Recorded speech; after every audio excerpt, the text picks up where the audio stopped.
Assalamualaikum warahmatullahi wabarakatuh. Halo Sobat Misteri Sunyi Mencekam.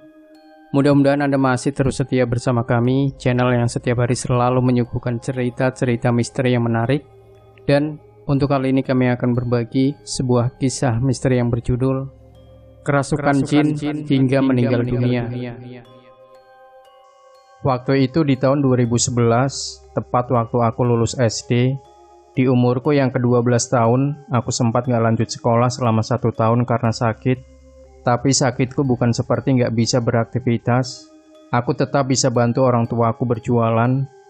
Sebetulnya aku sakit gak full 1 tahun, cuma beberapa bulan aja. Tapi waktunya sudah telat buat masuk ke tahun ajaran baru. Oh ya, aku adalah anak kedua dari 3 bersaudara. Aku punya kakak perempuan dan adik laki-laki. Adik laki-lakiku di sini masih kecil, jadi jarang ikut orang tuaku berjualan. Cuma aku dan kakakku saja yang bantu orang tuaku. Itu juga kakakku nggak selalu bantu jualan, karena dia juga kerja. Pada saat itu kami tinggal di rumah yang nggak jauh dari rumah nenek dari ibuku, cuma beda RT. Bentuk lokasi dari rumah nenekku ada di gang kecil buntu, dan rumah nenekku ada di ujung gang. Di depan rumah nenekku ada rumah kecil tingkat yang dimanfaatkan keluargaku untuk dapur, tempat masak makanan yang kita jual nantinya. Orang tuaku jualan makanan matang dan juga minuman siap seduh di kantin proyek pembangunan sebuah hotel di daerah Jakarta Timur. Biasanya yang beli dan makan di warung orang tuaku adalah pekerja kuli bangunan di sana, security dan lain-lain. Bangunannya saat itu baru setengah jadi, tapi kami jualan di lantai 3 bangunannya. Di sana cuma ada warung orang tuaku. Gambaran denahnya juga tanpa sekat antara warung dan tempat duduk makan pembeli. Etalasenya juga nggak besar. Pokoknya lantai 3 itu kelihatan lowong dan luas banget karena nggak ada sekat. Lalu di tengahnya diletakkan meja makan dan juga bangku-bangkunya. Kegiatan kami selama berjualan yaitu pagi pergi ke dapur, tempat kami masak di depan rumah nenekku. Setelah selesai semuanya, barulah kami set warung di gedung hotel tersebut. Jarak antara rumah nenekku dan hotel betul-betul di belakangnya, nempel dengan pagar tembok pembatas, pemisah hotel dan pemukiman warga. Hanya saja kami harus memutar ke jalan besar supaya bisa masuk ke hotelnya. Ya, kira-kira perjalanannya kalau naik motor 5 menit dengan jarak 150 meter. Dekat kan? Makanya kami bisa sekalian berangkat dan bawa panci-panci berat berisi makanan matang. Kami saat itu punya motor 1, jadi nggak bisa sekali jalan. Biasanya bapak dan ibuku pergi duluan, sekaligus bawa peralatan jualan. Kemudian bapak balik lagi jemput aku atau kakakku. Selalu ada 1 orang yang jaga di dapur untuk membantu nenekku masak. Oh ya, saat itu nenekku masih bisa bantu-bantu masak jualan kami. Tapi karena ini terlalu berat, karena makanan yang kami jual banyak, kadang kita mempekerjakan pembantu rumah tangga untuk membantu segalanya, mulai dari urusan rumah sampai membantu kami jualan. Singkat cerita, pada saat itu, keanehan pertama yang aku rasakan saat berjualan di sini, posisinya siang hari, cuma aku dan ibuku yang ada di warung, tempat duduk di depan nampak sepi, belum ada yang istirahat, karena belum masuk waktunya makan siang. Tiba-tiba waktu aku lagi sibuk dengan HP-ku, ada yang bilang di depan tempat orang biasa pesan. Dia bilang, "Mbak, kopi hitam 1 ya," kata pembeli itu. "Iya," sahut aku segera sambil cepat-cepat juga menoleh, tapi nggak ada siapapun. Karena aku bingung, aku tanya ibuku, "Bu, dengar nggak tadi ada yang beli? Atau lihat nggak?" Tanya aku ke ibu. "Enggak nggak ada orang," kata ibuku. "Yang bener, tadi barusan ada yang pesen, Bu," kata aku yang akhirnya berdebat. "Gak usah aneh-aneh kamu, orang gak ada," kata ibuku. Ia memang seorang yang penakut. Padahal aku cuma minta kejelasan aja, tapi memang lama-lama merinding karena secepat itu pembelinya pergi dan langsung tak terlihat sejauh mataku memandang. Yang aku dengar suaranya seperti transpuan atau banci, karena suaranya ngebas tapi agak melengking. Akhirnya takut, aku yang memang gak ngeh. aku tetap buatkan kopi hitam itu. Betul saja sampai sore kopi hitam itu nggak ada pemiliknya, karena aku berharap mungkin yang pesan tadi bakal balik lagi. Semenjak itu aku sering sekali merasa diawasi, tapi waktu saat di warung aja. Aku bingung, tapi yang aku rasa yang mengawasiku ada di tangga arah naik ke lantai 4. Dan sekelibat juga aku melihat itu seorang perempuan. Perempuan biasa, rambutnya sebahu, tapi kelihatannya nunduk, mungkin main HP. Karena takut kelihatan gak sopan ngeliatin orang tanpa sebab, aku berusaha buat cuek. Selama kami berjualan di sana, kakak perempuanku sesekali membantu kami jualan. Panggil saja nama kakakku Utari, yang juga pada akhirnya memikat hati seorang arsitek di sana, sebut saja namanya Mas Dewa. Mas Dewa jadi sering ke warung kami karena adanya Kak Utari. Sesekali dia datang cuma mau tanya kabar Kak Utari, ngajak dia jalan, dan kami sampai hafal kalau Mas Dewa ini suka kopi hitam. Pada saat itu kakakku punya pacar, yang akhirnya Kak Utari nggak bisa selalu mengiyakan ajakan Mas Dewa. Padahal menurutku dan ibuku, Mas Dewa ini orang yang berwibawa dan juga sopan, ketimbang pacarnya yang sekarang. Tapi Kak Utari sudah kelewat bucin. Tapi ya sudahlah, itu urusan kakakku. Kami nggak banyak ikut campur, paling cuma suka ngeledek aja. Oh ya, Kak Utari di sini sebetulnya udah nggak tinggal dengan kami. Dia ngekos di dekat tempat kerjanya. Tapi tempat kerjanya juga masih di Jakarta. Tapi karena ia adalah orang yang sayang dengan keluarganya, mau sesibuk apapun dia selalu nyempetin untuk pulang ke rumah dan bantu kami jualan. Singkat cerita, karena dagangan kami laris dan gak bisa selalu mengandalkan nenekku untuk membantu kami, akhirnya kami mempekerjakan PRT lagi. Karena sebelumnya kami pernah punya dan sudah berhenti karena menikah atau punya usaha di desanya dan lain-lain. PRT kami ini kami datangkan langsung dari kampungnya di Purwokerto. Panggil saja namanya Mbak Uli. Mbak Uli akhirnya datang ke Jakarta dan pada saat hari kedatangannya langsung kami ajak bekerja. Jadi kami belum sediakan tempat tinggal atau kosan untuk Mbak Uli. Rumah kami terlalu penuh jika Mbak Uli tinggal bersama kami. Rencananya selesai jualan, ibuku nyariin kosan, dan akhirnya siang itu dapat. Cuma Mbak Uli belum tahu di mana kosannya. Niatnya nanti sore sepulang kerja, Kak Utari bakal antar Mbak Uli ke kosan pilihan ibuku. Sore itu setelah kerja, Kak Utari memarkirkan motornya di basement bangunan hotel. Di sini kakakku menjemput Mbak Uli dan langsung OTW bonceng Mbak Uli pergi lihat kosan. Tiba-tiba kakakku merasa melindas sesuatu saat keluar dari tanjakan basementnya, yang akhirnya mereka berdua jatuh dari motor. Kemudian kakakku pingsan dengan luka ringan di kakinya. Sementara PRT-ku, Mbak Uli kesurupan. Dibantu beberapa orang yang sedang ada di TKP, kakakku dibopong pulang ke rumah nenek oleh ibuku. Sedangkan Mbak Uli dibawa ke musola yang letaknya juga di lantai 3 hotel tersebut. Ya, lantai kantin tempat kita jualan di sana juga. Akhirnya kakakku diobati lukanya di rumah nenek. Sedangkan Mbak Uli diinterogasi dengan beberapa orang, didoain dengan beberapa doa yang ujungnya nggak mempan juga. Akhirnya datanglah seorang ahli agama. Awalnya satu orang, dia membacakan ayat kursi, tapi Mbak Uli dengan medok Jawanya bilang, "Kalian ngapain sih? Kalian ngomong apa? Kok cuma komat kamit?" Kata Mbak Uli yang kerasukan. Jin yang ada di tubuhnya nggak mendengar sama sekali doa yang dibacakan oleh ahli agama tersebut. Kewalahan, akhirnya sang ahli agama tersebut, termasuk orang-orang yang menanganinya saat itu. Waktu itu aku di lokasi dan betul-betul mengikuti prosesinya yang terasa sangat lama. Mbak Uli nggak mengamuk-ngamuk, hanya saja perkataannya yang membandel dan jinnya nggak mau disuruh keluar. Pada akhirnya orang pintar yang kedua datang. Pertanyaan demi pertanyaan ditanyakan. Sebetulnya mau dari jin ini apa? Ternyata ia cuma mau bertemu dengan Mas Dewa. Cuma Mas Dewa yang bisa menjanjikan jin ini keluar dari tubuh Mbak Uli. Diteleponlah Mas Dewa, yang apesnya saat itu dia lagi di Bogor dan hari sudah menjelang malam. Karena keadaan yang darurat, Akhirnya Mas Dewa mengiyakan paksaan dari orang pintar tersebut. Sembari nunggu Mas Dewa datang, orang pintar itu bertanya pada jin yang merasuki Mbak Uli.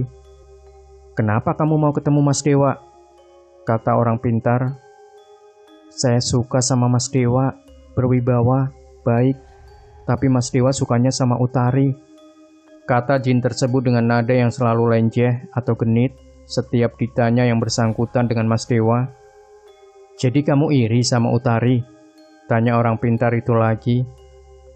"Saya mau merasa jadi Utari yang disayangi Mas Dewa," kata jin itu.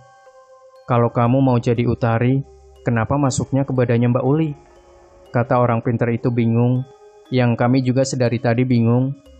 "Saya maunya ikut Utari, tapi kenapa saya masuk ke sini sih?" kata jin tersebut. Intinya setelah interogasi panjang dan muter-muter, di situ aja jawabannya.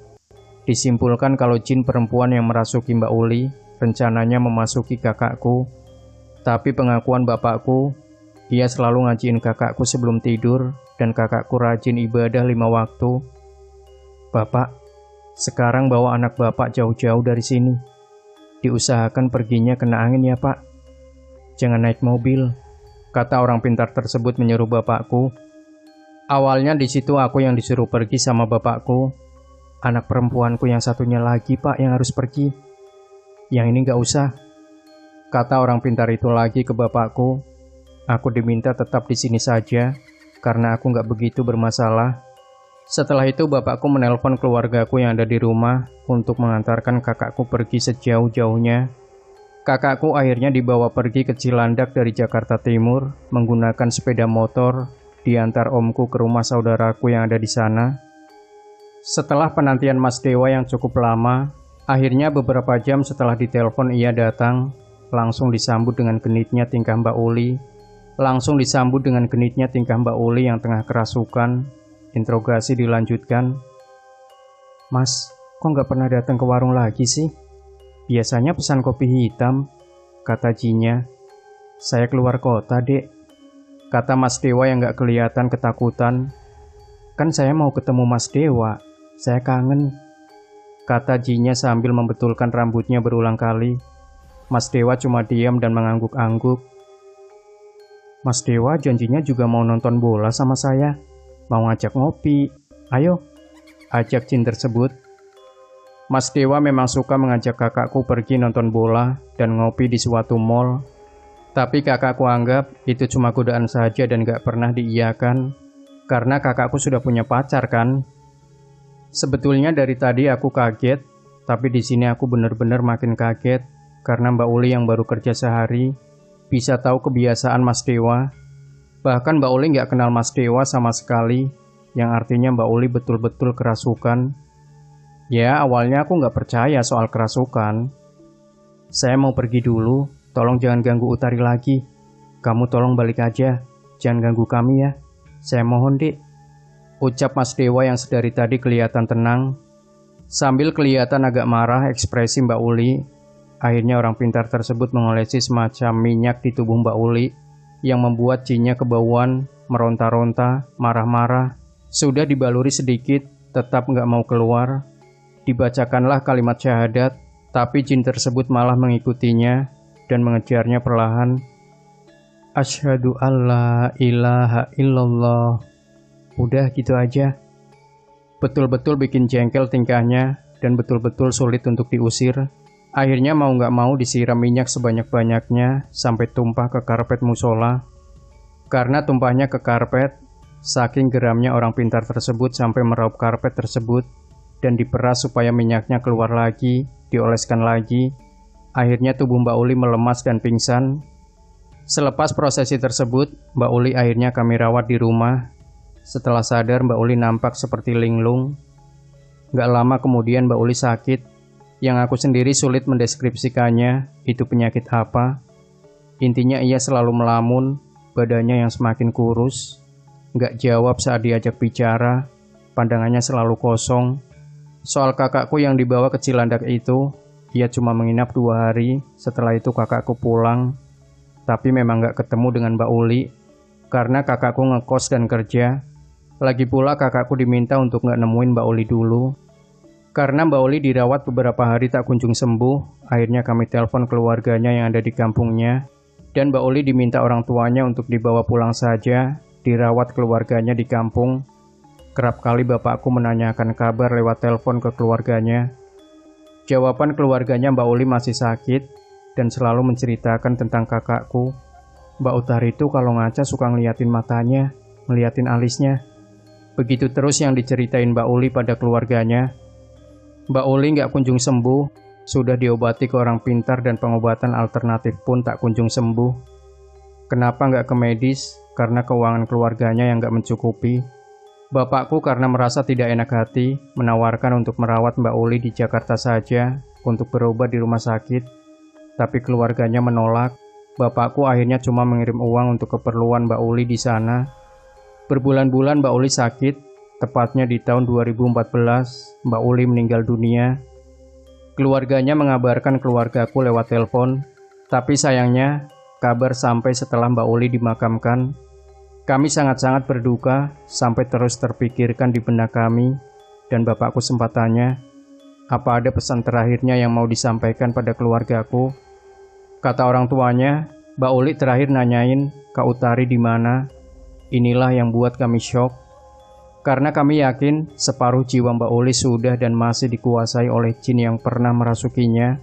Saat itu Kak Utari yang sedang ada di kosnya sendirian, kami suruh pulang malam itu juga, karena bapakku takut terjadi apa-apa pada kakakku. 2 tahun kemudian, singkat cerita akhirnya kami memulai hidup seperti biasa lagi. Hotelnya selesai dibangun, dan kami mendapat pembantu baru tanpa ada halangan. Aku pun masuk SMK jurusan Tata Boga dengan lancar, dan juga mengharuskanku magang di hotel. Ya, karena orang tuaku nggak mau aku magang terlalu jauh dan menghabiskan ongkos. Akhirnya aku magang di hotel yang aku ceritakan tadi, tempat orang tuaku berjualan dulu, waktu masih dibangun. Aku magang di tahun 2016, yang mana hotel itu sudah beroperasi, dan orang tuaku pindah lokasi jualannya, jadi di depan halte hotel tersebut. Awal aku bekerja tanpa hambatan, sampai suatu ketika aku masuk telat. Harusnya aku masuk jam 7 pagi, tapi jam setengah 8 lewat aku baru sampai. Disambutlah oleh rekan kerjaku yang hitungannya sudah staf di sana, namanya Bang Indra. "Neng, kamu mondar-mandir aja dari tadi, gangguin aku kerja," katanya sambil meledek. Aku baru juga masuk bang," jelas aku. "Tadi kamu nanya-nanya aku, ntar pergi lagi, ntar balik lagi, bantuin kek." "Ngerecokin aja," kata Bang Indra. "Apa udah nggak jelas? Orang aku telat bang, harusnya aku masuk jam 7, ini udah setengah 8 lewat," kataku. Aku langsung berlalu saja dari Bang Indra, melanjutkan pekerjaan yang lain seperti rutinitasku di pagi hari. Sampai akhirnya istirahat jam 12 siang, aku ketemu Bang Indra yang saat itu mau pulang. Di sana ia langsung tarik aku untuk ngomong serius. Aku bingung. "Neng, jujur kamu masuk shift apa?" tanya Bang Indra. "Pagi bang, jam 7 harusnya. Emang kenapa sih?" Di sini aku baru sadar, Bang Indra tadi pagi ngomong gak main-main. "Aku shift malam neng, jam 12. Subuh tadi aku lagi mau ambil barang di gudang depan musola lantai 3. Ada kamu di situ duduk, tempat kamu biasa duduk habis sholat. Nanyain ke aku, 'Bang, belum pulang. Bang, lagi ngerjain apa?'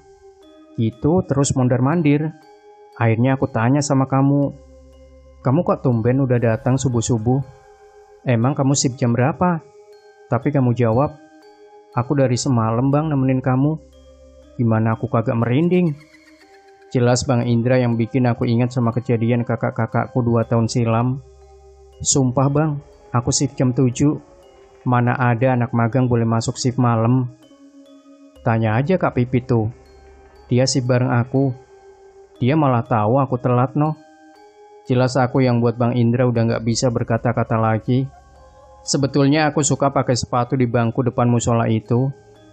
Dan kadang setelah sholat, aku suka main HP di sana, ngobrol sama temanku di bangku itu. Aku akhirnya menyimpulkan, jin yang dulu merasuki almarhum Mbak Utari masih di sini. karena ia sering mengamati kakakku dan aku. Karena kakakku nggak pernah lagi ke hotel itu, jadinya akulah yang dikuntit.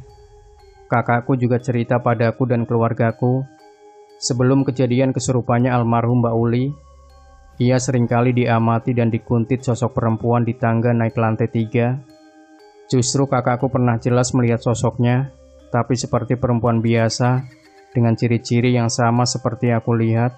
Rambutnya sepundak, memakai baju terusan selutut, warna coklat krem terang. Di sini aku berasumsi, sebetulnya perempuan itu pakai baju putih nggak sih? Tapi kotor tanah, jadi warnanya krem terang kecoklatan. Orang pintar yang pernah mengobati Mbak Uli juga menjelaskan, kalau jin ini seringkali ingin merasuki kakakku, atau menyerupai kakakku. Tapi jin ini sering terkecoh denganku, karena perawakanku mirip sekali dengan Kak Utari. Setelah kejadian itu semua, kakakku menikah dengan laki-laki yang bukan Mas Dewa atau pacarnya yang dulu, melainkan atasannya waktu ia kerja. Ia menikah dengan lancar dan suaminya pun penyayang, dikaruniai seorang anak perempuan kala itu. Sekarang kakakku anaknya sudah 2. Ada cerita lagi soal anaknya yang sampai sekarang gak bisa aku lupa. Entahlah ini ada sangkut pautnya atau enggak, tapi aku masih positive thinking aja. Mungkin semua anak kecil bisa melihat makhluk tak kasat mata. Anak kakakku sebut aja namanya Salsa. Saat itu umur 4 tahun, baru masuk PAUD. Aku seringkali disuruh Kak Utari mengasuh Salsa. Waktu Kak Utari mau ada acara keluar dengan teman-temannya. Oh ya, setelah kakakku menikah, kakakku tinggal bersama suaminya di rumah warisan orang tua suaminya. Lokasinya nggak terlalu jauh dari rumahku. Cuma memakan waktu 15-20 menit ke sana. Salsa sering sekali ngomong sendiri, tapi lama-lama aku merinding juga. Aku anggap aneh karena Salsa selalu ngomong sendiri menghadap tempat yang gelap, dalam lemari piring, atas tangga dan lain-lain. Pernah waktu itu aku nggak tahan mau buang hajat, akhirnya aku suruh Salsa duduk di ruang TV. Tapi pas aku selesai, Salsa nggak di situ lagi. Aku akhirnya mendengar suara Salsa ada di dalam kamar kakakku bicara sendiri. Setelah aku dobrak pintunya, ternyata kamarnya gelap gulita. Aku marah dan menyuruh Salsa keluar dari kamar, karena ini sering sekali terjadi. Apalagi terjadinya cuma di rumah suaminya aja. Kakakku berinisiatif nanya sama anaknya. "Kakak kalau ngobrol sama siapa sih?" tanya Kak Utari, memang manggil anaknya dengan sebutan kakak. "Sama papa," jelas Salsa. "Temen Salsa kali, kok mama gak lihat? Papa kan lagi di Lampung kak," kata kakakku. "Sama papa orang sama papa," kata Salsa. "Yang bener jawabnya ah. Teman kamu kayak papa?" tanya kakakku bingung. "Enggak mama, itu papa. Tapi papa jalannya begini nih." Dia nyontohin jalan sambil membungkuk dengan bahu agak diangkat. Penjelasan Salsa di sini didengar oleh nenekku yang punya sedikit kebiasaan. Itu yang dilihat Salsa hari-hari bapaknya Utari. Hari-hari itu bentuknya menyerupai yang punya. Malah bajunya disamakan dengan apa yang dipakainya di hari itu. Tapi sikap dan tingkahnya kayak anak kecil. Jelas nenekku. Aku akhirnya makin gak mau lagi ngasuh Salsa sendirian. Gimanapun pengalaman ini betul-betul aku ingat dan gak bisa aku lupain sampai kapanpun. Perasaan bersalah kami sekeluarga tentang Mbak Uli, ketakutan akan keselamatan kakakku, dan takut ada ancaman di keluarga kami setelah peristiwa itu. Aku menceritakan ini kepada sedikit sekali orang, bahkan temanku baru aku ceritakan sekarang. 4 hari sebelum cerita ini aku share, tapi gak sedikit dari mereka yang menyimpulkan kalau Mas Dewa niatnya menyantet kakakku, supaya kakakku sukain Mas Dewa balik. Karena buktinya Mas Dewa terlihat tenang waktu di hadapan dengan jin yang masuk ke tubuh Mbak Uli. Ya, bagaimanapun niat orang, aku mau minta kalian tetap berdoa, meminta perlindungan dari Yang Maha Esa. Aku mau meminta doa juga pada kalian untuk mendoakan almarhum Mbak Uli. Al-Fatihah. Demikian Sobat Misteri Sunyi Mencekam, jangan lupa tinggalkan komentar Anda, like, share video ini, subscribe channel Sunyi Mencekam, dan nantikan kembali cerita-cerita misteri terbaru dari kami. Wassalamualaikum warahmatullahi wabarakatuh.